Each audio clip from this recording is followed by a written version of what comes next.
Well, hello, that's me again. Today is March 18th, 2025. It is Tuesday.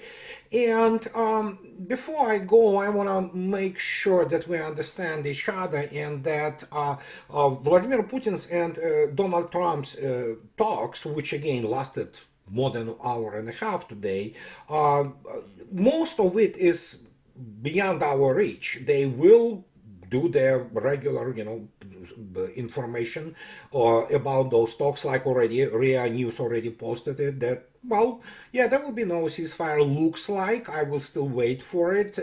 But, I mean, generally it was primarily about normalization of the relations, and Vladimir Putin stated as the gesture of the goodwill, he will release 29 heavy wounded VSU soldiers, Armed Forces of Ukraine soldiers. The rest of it is primarily about things of the global nature, and as I already stated many times, and I will repeat it again and again and again, if you take a look, for example, go to my blog, you will see yourself what happened to those 70,000 essentially, mostly dead Ukrainian soldiers and NATO officers, which are actually entrapped now.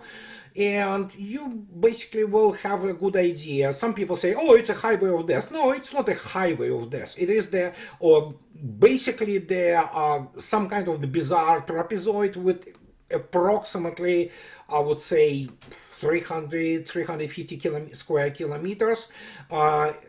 You can 150, roughly 150 square miles. It's all littered with the bodies and destroyed primarily NATO equipment.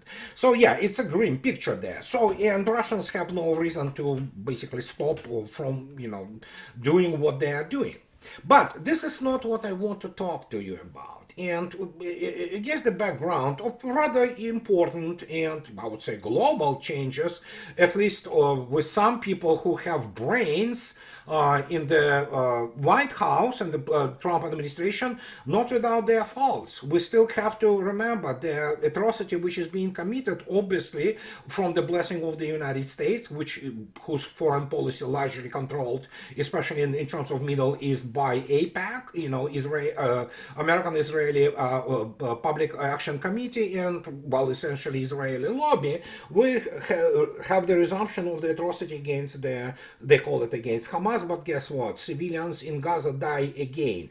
The same goes to a degree in Syria, and Russian air base in Khmeimim now houses more than 7,000 Alawite civilians. They have tents there, they provide food and water and things of this nature. But yeah, there's a lot going on there. But I wanted to, because we kind of discussed a little bit of the events, if you wish, or the current events, I want to start talking a little bit about what many begin to notice, that Europeans obviously do not like Trump administration. Trump administration evidently, well, they are okay with Europe as long as Europe, consumes American products and, manufactured items and what have you.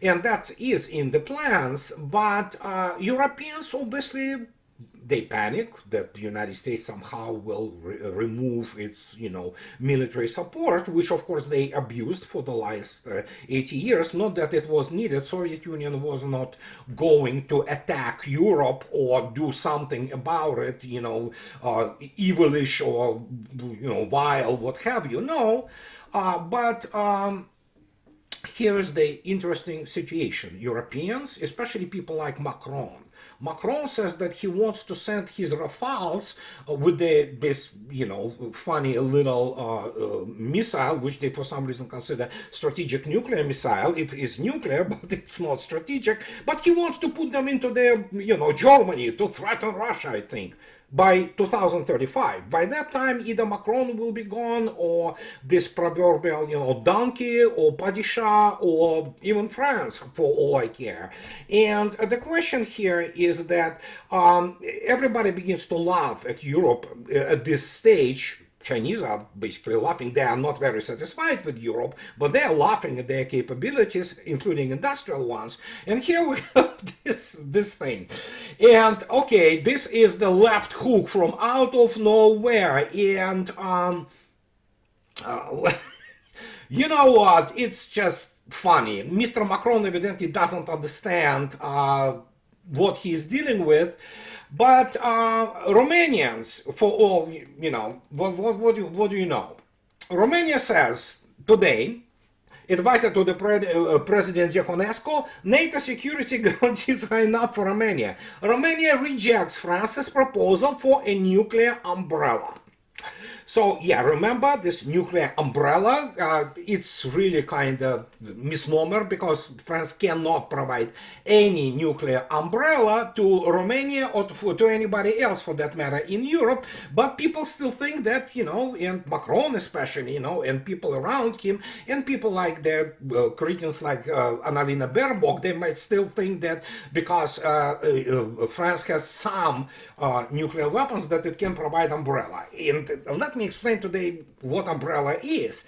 But I will start with the thing which created it's really amazing in its hilarity.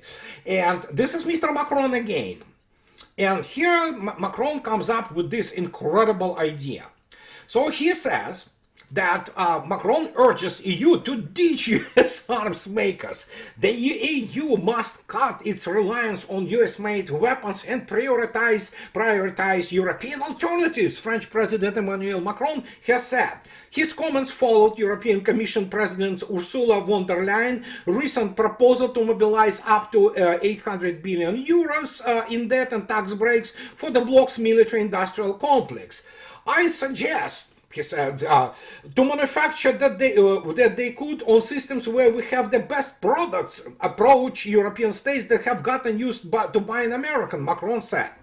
You cannot explain to Macron because he has no experience or background in anything. He is a bank teller boy on the service.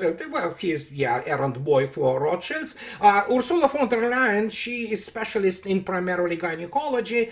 So if you think so that those people understand what they're talking about, they don't. And actually, people surrounding them, they are, so to speak, all kinds of their advisors and what have you. They also do not understand that because you cannot get any normal people understanding what they are dealing with from the humanities degrees in Sorbonne or medical school in Göttingen or somewhere. They are what they are, and so the question here is that how did they even think about, substituting American, production or military production for European one?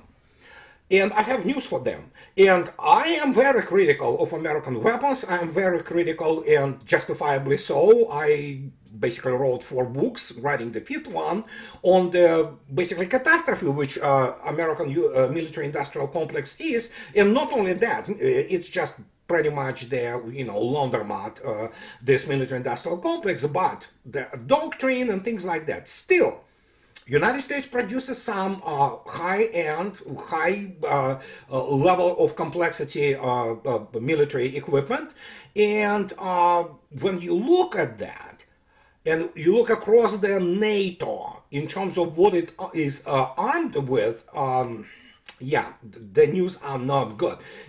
And make no mistake, Macron offered, for example, he says, why should we buy F-35? I agree, F-35 is a lame duck. It's not even serious aircraft, but at least they pretend that it is the 5th generation.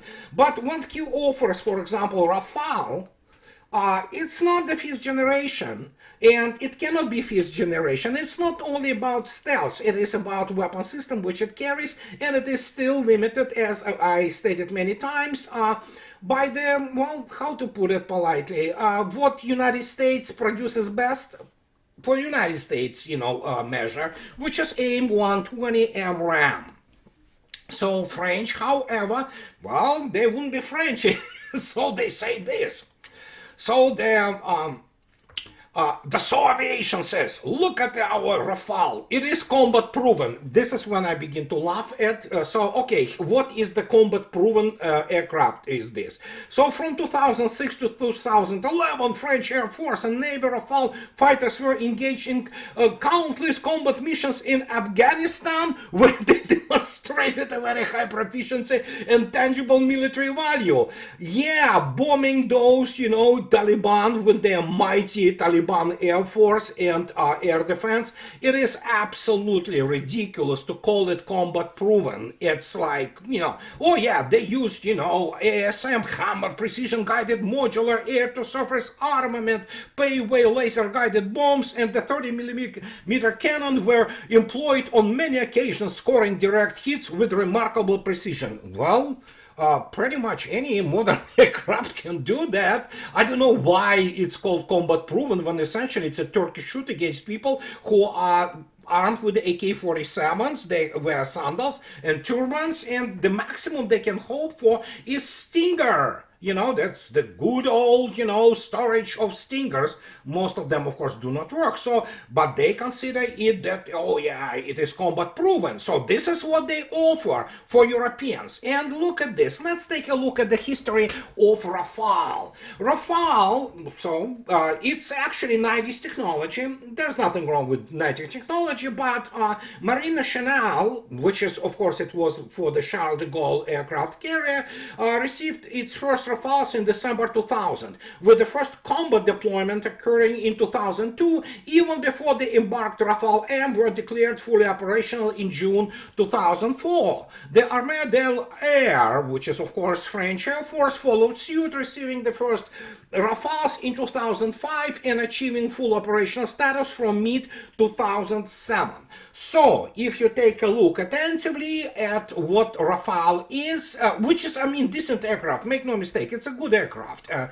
So, they were, if you take a look at here, as of August 2024, the Rafale, which is manufactured in a 24-month-long process, almost entirely in France and with French components, as to be free of foreign influences and export vetoes, has gathered a grand total of 507 orders from 9 countries, with 289 airframes already produced and 223 backlog planes.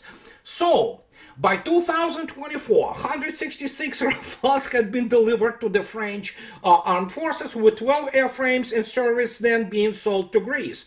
In the end, France plans to operate 225 Rafales, 185 in the French Air Force, and 44 the carrier aviation. What does it mean? For now, within the 25 years, they produced 289 aircraft.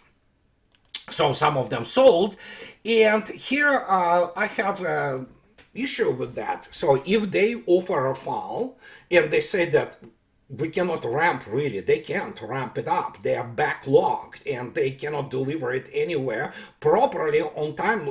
Of course, we have this famous saga, epic saga between French and India, discussing the sale of Rafales for basically worth their weight in gold.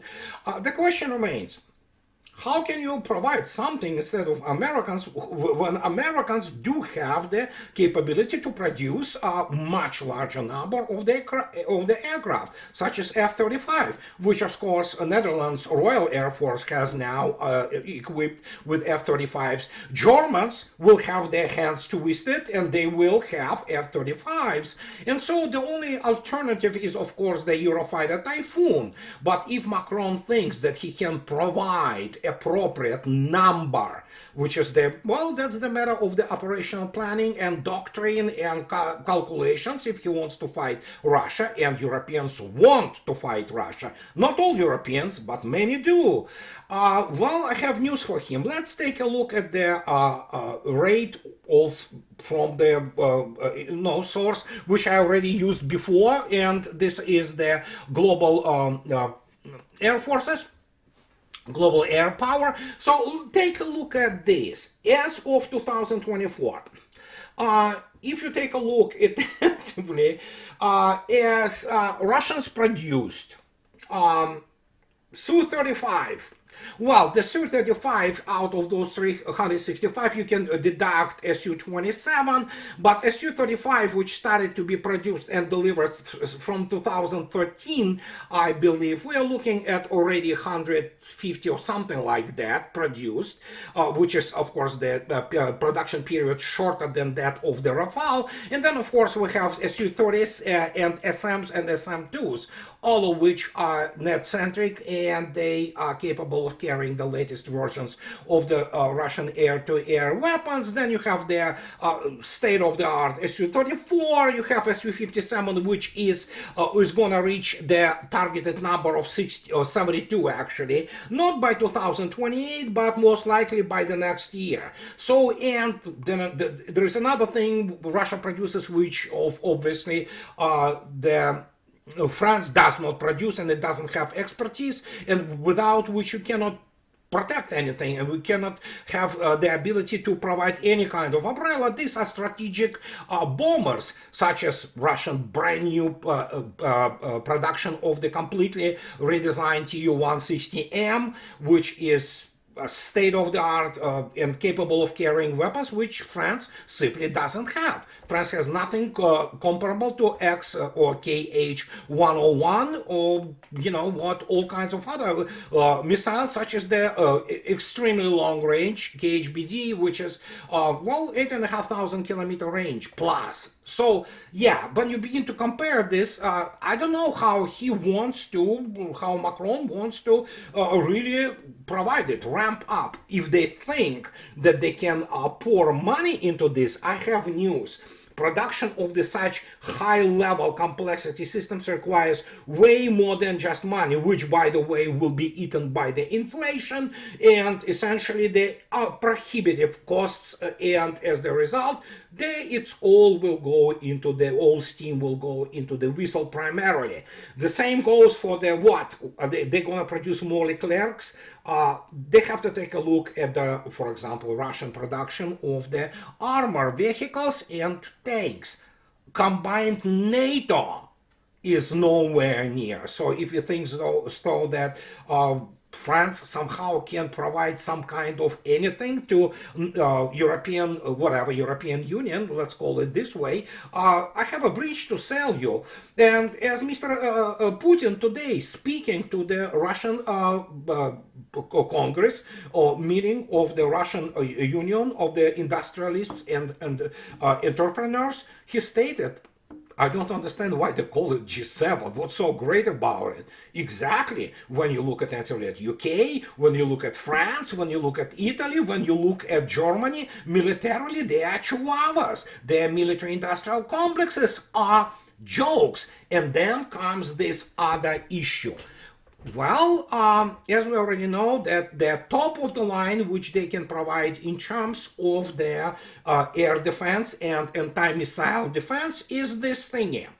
And I spoke about it before. I will give you example. Here's SAMPT, pardon me. This is French-Italian thingy, which is supposedly has the capability to intercept some ballistic missile from the circa American Civil War. Oh, that's fine and dandy. The problem is, of course, practically everything about early warning on the theater level is dependent, for example, in European NATO on, American-made Boeing 707 remote art, of course, which are called, E3 AVACs. And as you can take a look at this thingy, SAMPT, which is the best thing they can offer, it's rather mediocre complex which have been already destroyed during special military operation. It's not that good, honestly. It's Aster 30 missiles. And then, of course, comes the other important thing, which is, how to put it politely, this is where it all, if you want to compare, for example, those, how to say it, air defense or air defense or anti-ballistic missile, what have you. Well, realistically, Europe has zero, zilch, nothing which can literally defend Europe from any kind of the serious ballistic missiles, which of course nowadays, in case of Russia, they are hypersonic.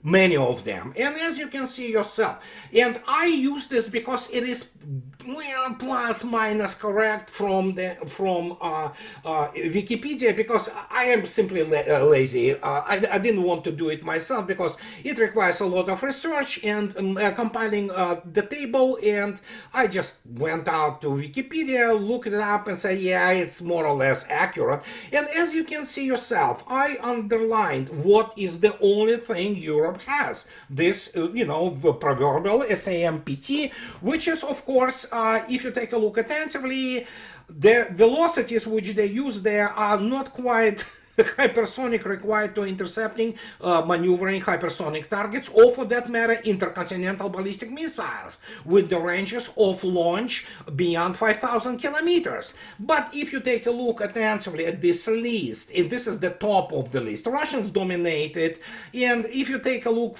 by the way, here's why I underlined it in red. Here's S500. For some reason they give it ceiling maximum 200 kilometers. It is not. It is way more than that. And when you look attentively at things like obviously A135 ABM Gazelle or A235 Noodle, these are Mach 17, Mach 20 type missiles capable of the, as you can see yourself with the, especially in the case of Noodle, anti-satellite capability up to 700 and even higher. And so, yeah, when you look attentively, Europe has nothing like this. It's not capable of producing anything like this.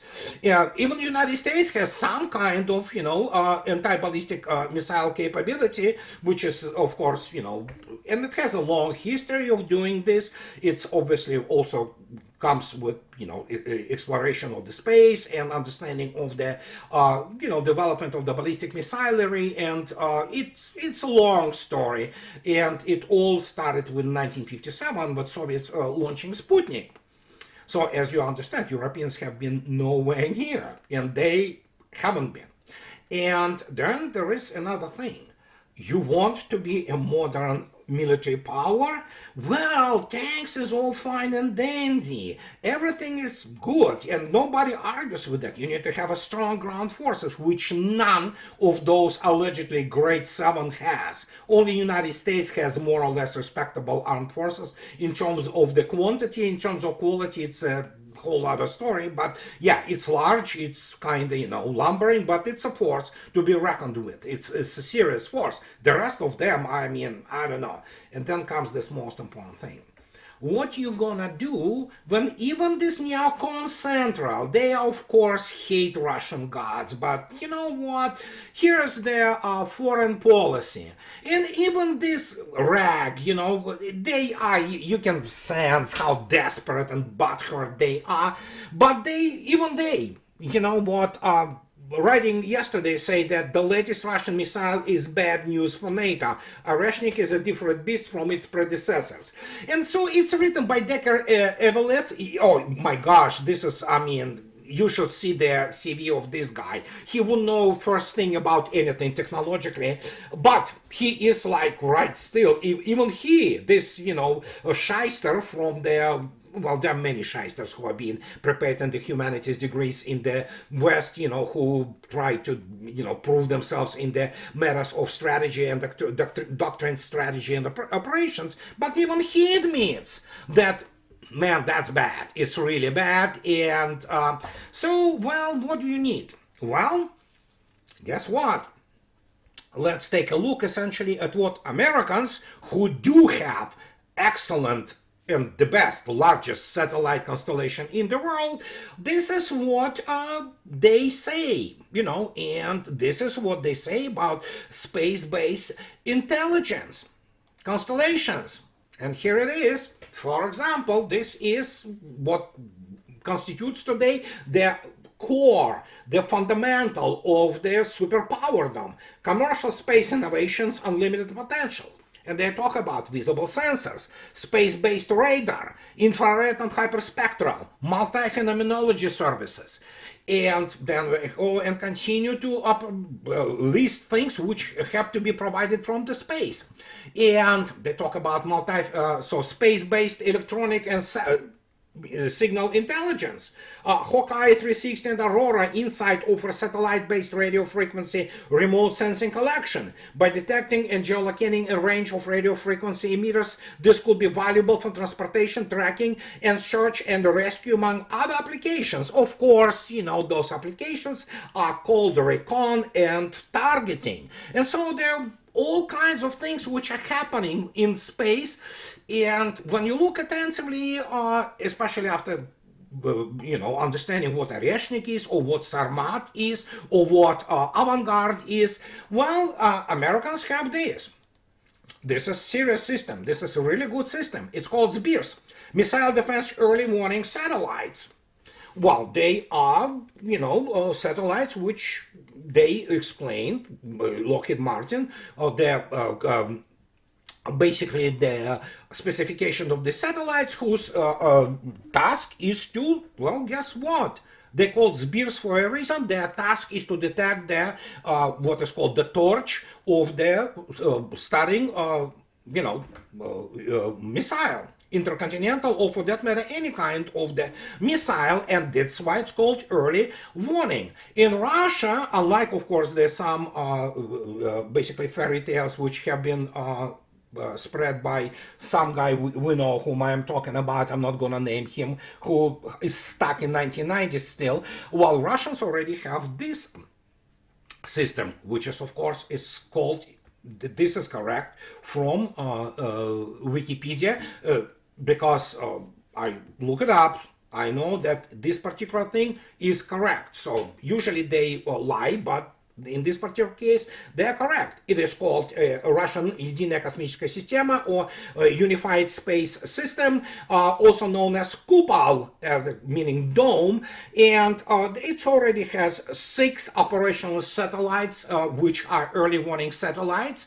And as you know, those satellites I spoke about, they fly at a so-called, either sometimes they mistakenly call it Molnia or Tundra orbits. And this is the simple physical principle that when the human eye can see the whole hemisphere from whatever the orbit they are of the Earth, meaning basically half of the globe, from the usually orbits of 36 kilometers. They're highly elliptical orbits, which are called Tundra and Molnia. Molnia even is higher. It's Tundra is 36 at the apogee, and the Molnia is up to 40,000 kilometers.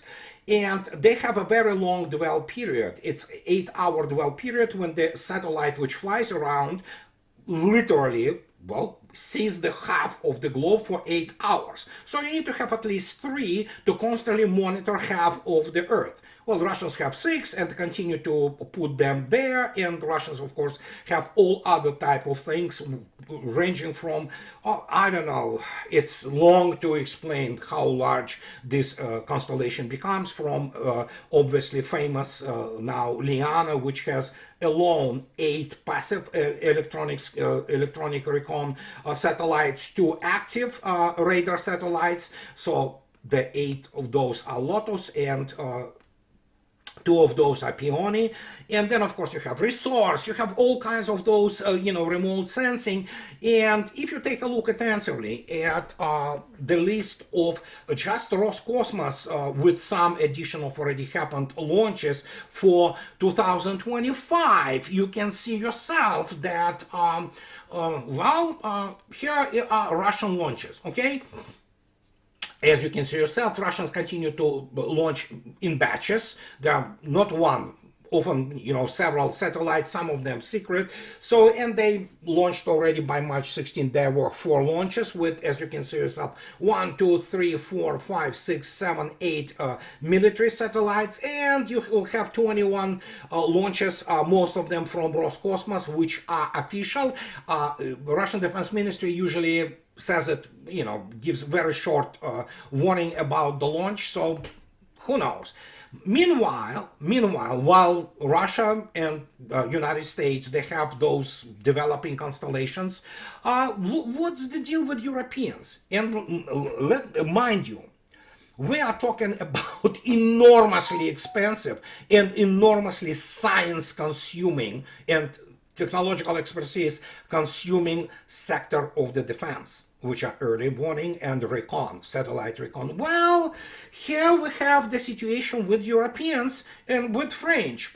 Okay, let's start first with Europeans as a whole. Let's go to the Portuguese Defense Ministry. And then we have this report from Portuguese Defense Ministry from 2022.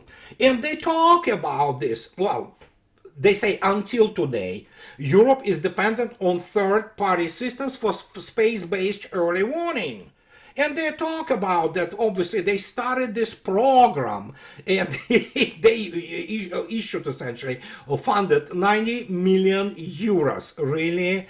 So they talk about that member states have to, associated countries, they talk about this new ballistic missile defense type thing and early warning, which of course is not there. And why it is not there? Let me show you something.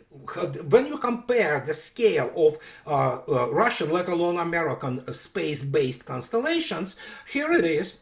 Here is the French are proud, this is Ariane 6, its launches there, one of the 3. It's this year, March 6th, they launched the 3rd of the 3 satellite constellation for their, recon, essentially. 3 satellites for recon. That's not good. I mean, it says some recon, make no mistake, but essentially that proves to you that Europeans are practically entirely dependent on the United States. But in terms of anti-ballistic missile early warning, apart from not having proper the anti-ballistic missile defense, that doesn't look good when you look attentively at essentially what they are trying to accomplish. Here it is. This is Odin, program Odin I. Odin I to expand EU space-based missile warning system. This is what Europeans trying to do. As you can see yourself, it is February 2024, it was a year ago. The European Union is investing 90 million, as I already stated, laughable sum of money to jumpstart the development of satellite-based missile early warning system with a consortium of, 43 companies, 14 nations, blah, blah, blah, blah, blah, blah. And guess what? Where they are at 2024? Well, the project led by Bremen, Germany-based OHB Systems AG. Wow, Germans are very well known specialists in the space launches and space and satellites. In 2021, received an initial 7.5 million from the European Commission to study space situational awareness and early warning capabilities. The new project, titled Odin's I-2, expands upon the studies and moves things forward by launching the design phase. Wow. So, well, what can I say? As you already saw yourself, they launched, the 3rd satellite recently by the Ariane 6, and now they are into the launching the design phase. Guess from 3 times how long this design phase will take. And then guess from 3 times how long this design phase will try to transition to actual manufacturing of the satellites, considering the fact that, well, guess what? Europeans' only space program are that of French. This is Ariane. And look at this. They French, they want to put this Ariane 6 into the proper use. It flies. But as you can see yourself, these are the news. Ariane space plans 5 Ariane 6 launches in 2025, primarily in the second half of the year, and only after the large, pause. I don't know why it is, and most of them will be commercial. So, as you can see yourself, Europe doesn't have much on the orbit. People can say, oh yeah, they have the global positioning system Galileo. Yes, guys, you do. Well, you do it and you have it after way many years after Russians and Soviets and Americans put those global positioning systems in the orbit. I mean, in 70s already, So, well, Americans were doing this already by the end of 60s. It's transit. It was called transit, and Russians were doing this Paros and Cicada satellites in, well, early 70s. So, and when you look attentively at this, and you look at these numbers, and you look attentively at the reaction why, for example, Romania tell France to basically go and pound sand. If Europeans think that they can do it on their own, well, I have bridge to sell them, because obviously, especially with the having no energy, not having no resources, and now completely degenerative view on the military, and having, well, I mean, yeah, NATO equipment is pathetic, really. It's not designed for the real warfare. And then, of course, with Russians already basically being on the second generation of the hypersonic weapons, I don't know. Macron can imagine whatever he wants, but France, as Vladimir Putin correctly stated, UK, France, Germany, Italy, since when it is G7? United States, yes, understandable. Canada, oh, the mighty Canada, oh, Canada. Japan is sort of, developed, and nobody argues with the excellent Japanese automobiles, with the Shinkansen trains rolling stock and their shipbuilding, but they still never have been able to produce good plane. They still haven't been able to produce a serious space program. And when you look at this, and yeah, it's not G7 really. Realistically, it has to be, yeah, G2 maybe, yeah, United States, maybe Japan. And Europe, it's not even serious. And I don't think so they will be able to build anything, even remotely fitted, to go toe-to-toe with Russian armed forces, which by today's standards, they are lagging by 2 generations of basically everything in a tactical, operational, and strategic sense. Europe simply has nothing. They are paupers. And that is the issue which cannot be addressed, especially not with this kind of attitude, and especially with Europe basically being starved themselves. They did it to themselves. And the United States will like nothing more than use Europeans to sell very expensive and highly inefficient American military toys. And that is why I chose this day today to talk about these funny proposals from France. And yeah, what can I say? This is what I wanted to tell you today, just to give you food for thought. In reality, of course, for me to expand and elaborate on that, it will require several major videos, video lectures like hour plus, hour and a half plus, for me talking to you and talking with the numbers, more concrete numbers, and even operational calculations to prove it to you. I may yet do it.